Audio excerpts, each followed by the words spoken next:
Periods में अचार को हाथ मत लगाओ वरना खराब हो जाएगा।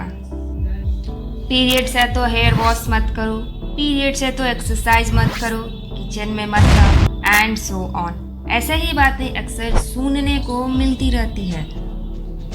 बट यहाँ क्वेश्चन ये है कि क्या ये सब सच है, और है भी तो क्यों? Now let's find out the reason behind this question. आज की इस वीडियो में हम आपको ऐसे ही period related myth and fact को क्लियर कर। अच्छा, हमको सिखा रिया है? अरे नहीं, मेरा मतलब वो नहीं था। हम तो बस आपके मन में जो मिथ है उसको क्लियर करना चाहते हैं। मिथ एंड फैक्ट को स्टार्ट करने से पहले आपको क्लियर होना बहुत जरूरी है कि आखिर मेंस्ट्रुएशन और जिसे हम पीरियड्स कहते हैं ये होता क्यों है और ये क्या है। तो पहले जानते हैं व्हाट इज मेंस्ट्रुएशन।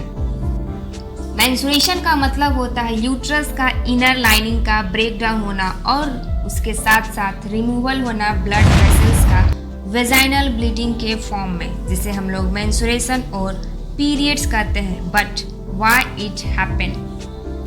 मेंस्ट्रुएशन तभी होता है जब ओवरी के द्वारा रिलीज किए हुए एग फर्टिलाइज नहीं होता है तो यूट्रस का इनर लाइनिंग सेड ऑफ करने लगता है, जिसे हम इंडोमेट्रियम कहते हैं। ये यूट्रस का इनर मोस्ट लेयर होता है। But and as you know कि एग को फर्टिलाइज होने के लिए स्पर्म का होना बहुत जरूरी होता है। Eight the time of ovulation, ovulation क्या है? ओव्यूलेशन एक प्रोसेस है जिसमें मैच्योर एग रिलीज होता है फ्रॉम ओवरी और वो फेलोपियन ट्यूब में आ जाता है और वहाँ पे 12 से 24 घंटे स्टे करता है in fallopian tube of female so that fertilization can happen.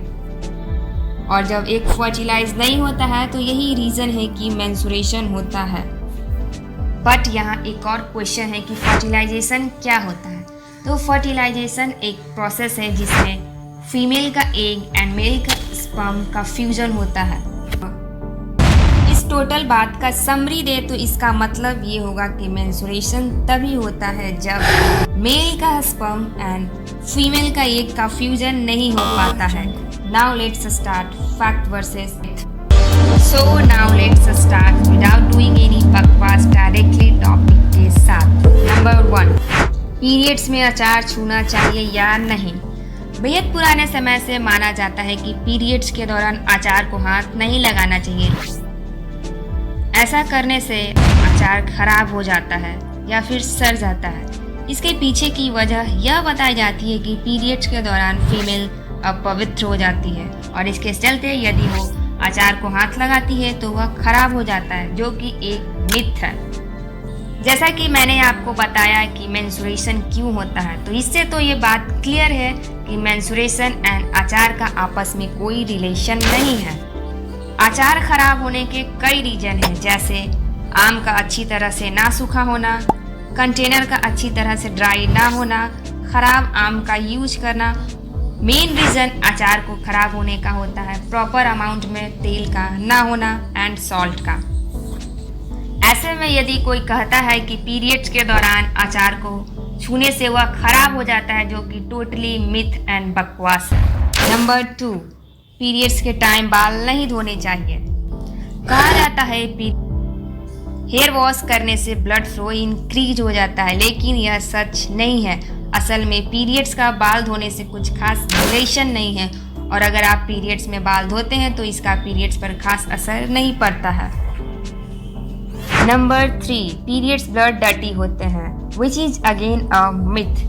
Periods blood में नॉर्मल ब्लड के साथ uterine tissue, mucus lining and bacteria available. Number 4, ये कहना कि सिर्फ विमेंस को पीरियड होता है तो ये अगेन एक मिथ है।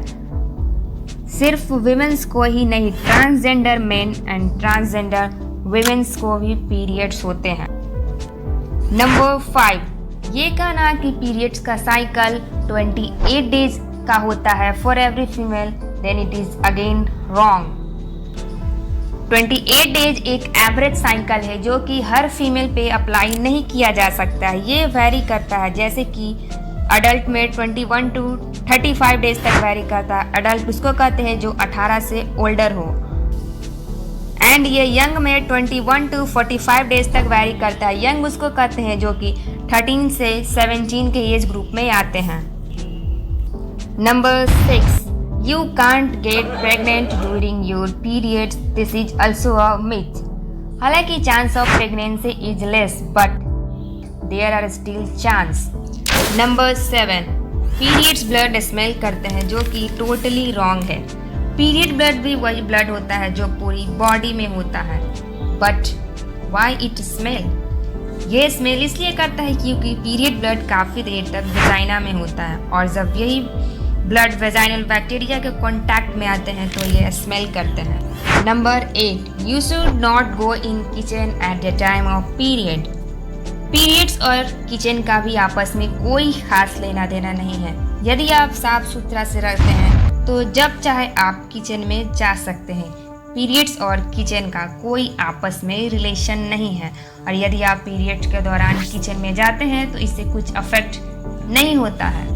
नंबर 9, पीरियड्स के टाइम पे हमें डेयरी प्रोडक्ट यूज में नहीं लेना चाहिए, जो कि मिथ नहीं है, ये एक फैक्ट है। हमें डेयरी प्रोडक्ट यूज़ नहीं करना चाहिए eight the time of period क्योंकि इसमें आर्किडोनिक एसिड होता है जो कि ट्रिगर करता है मेंस्ट्रुअल क्रैम्प को। आजकल मार्केट में डेयरी मिल्क के बहुत अल्टरनेटिव सोर्स अवेलेबल है जो कि आप यूज में ले सकते हैं। So try to avoid dairy product during period. Number 10, at the time of period exercise नहीं करनी चाहिए, जो कि एक मिथ भी है और फैक्ट भी। लेकिन ऐसा क्यों? कहा जाता है पीरियड्स के टाइम तक एक्सरसाइज करने से फिजिकल हेल्थ अफेक्ट होती है जिससे पीरियड्स क्रैम्प बढ़ने का खतरा माना जाता है। हालांकि पीरियड्स के टाइम पे हल्की फुल्की एक्सरसाइज अच्छा कहा जाता है, जैसे पीरियड्स के टाइम पे आप walking, light jogging, light cardio, light aerobic जैसे एक्सरसाइज कर सकते हैं। और वो एक्सरसाइज जो आपको पीरियड्स के टाइम पे नहीं करना चाहिए, जैसे rope jumping, heavy weight lifting, fast running and jumping, intense cardio, inverted yoga pose. Exercise करने के कई फायदे हैं ड्यूरिंग पीरियड्स। नंबर 1, एक्सरसाइज करने से पीरियड्स के टाइम पे ये पीरियड्स क्रैम्प एंड पेन से रिलीफ मिलता है। Number 2, less fatigue. Number 3, mood enhance. Number 4, mood swing कम होता है। बट यहाँ एक नोटिस है, जो वो है कि अगर आपका बॉडी सपोर्ट नहीं करता है तो उसे फोर्स मत करें एक्सरसाइज करने के लिए। आप नेक्स्ट डे कर लेना जब बॉडी सपोर्ट करे एंड जब पेन एंड क्रैम्प्स कम हो जाए। But if you have any problem related to periods then you should take advice to the doctor.